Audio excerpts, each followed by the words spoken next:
আসসালামু আলাইকুম ভিউয়ার্স, কেমন আছো? আশা করি তোমরা ভালো আছো। আজকে আমি উইথ ক্লুজের দ্বিতীয় ক্লাস নিয়ে আসলাম। দেখো, এটা হলো 2024 সালে বরিশাল বোর্ড।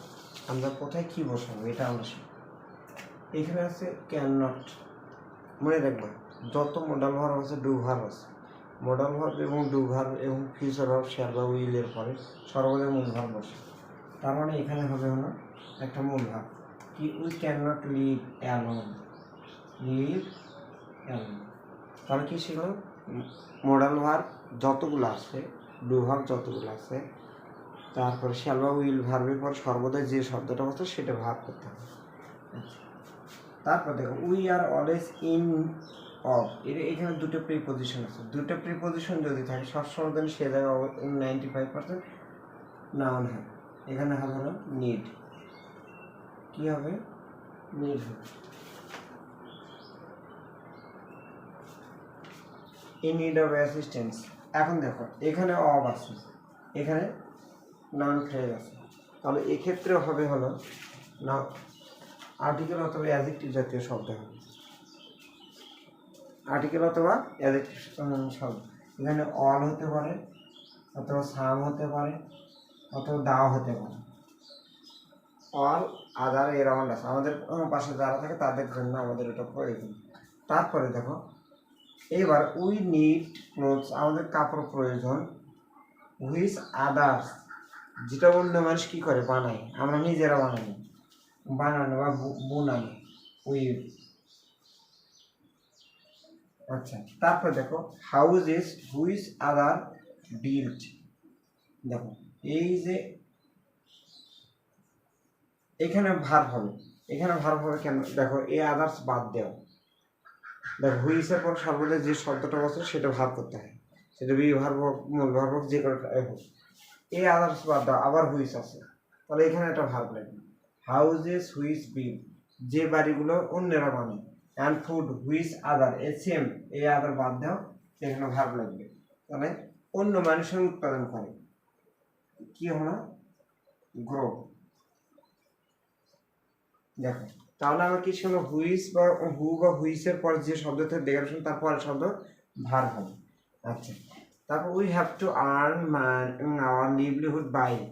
দেখো এখানে ফর আছে, বাই প্রিপোজিশন, এখানে বাই ওয়ার্কিং, যে কোনো ভার বসবে তার সাথে আইএনজি করতে হবে, তাহলে হবে এই জায়গায় working, by working for others. আমরা যে কাজগুলো করি জীবিকা অর্জনের জন্য সেটা অন্যের জন্য কাজ করি, আমাদের টাকার দরকার, অন্যদের কাজের দরকার, এটা। আচ্ছা, why they get their livelihood by working for us, অন্যদিকে তারা কাজ করে আমাদের টাকার জন্য। As children we need our parents to be our comfortable. তারপর দেখো অ্যান্ড টেক কেয়ার, টেকের সাথে সর্বদা কেয়ার হয়, টেক কেয়ার, টেক কেয়ার। আচ্ছা, টেক কেয়ার এবং এটা নিয়ম, এটা নিয়ম, টেক কেয়ার মানে যত্ন নেয়। অপাস ইন বডি, দেখো এই যে না অ্যান্ডের আগে যদি নাম থাকে পরের শব্দ নাম হয়, তাহলে এই দেখাতে হয় মাইন্ড অথবা সোল। মাইন্ড অথবা কি সোল, সোল মানে আত্মা, মাইন্ড মানে মন।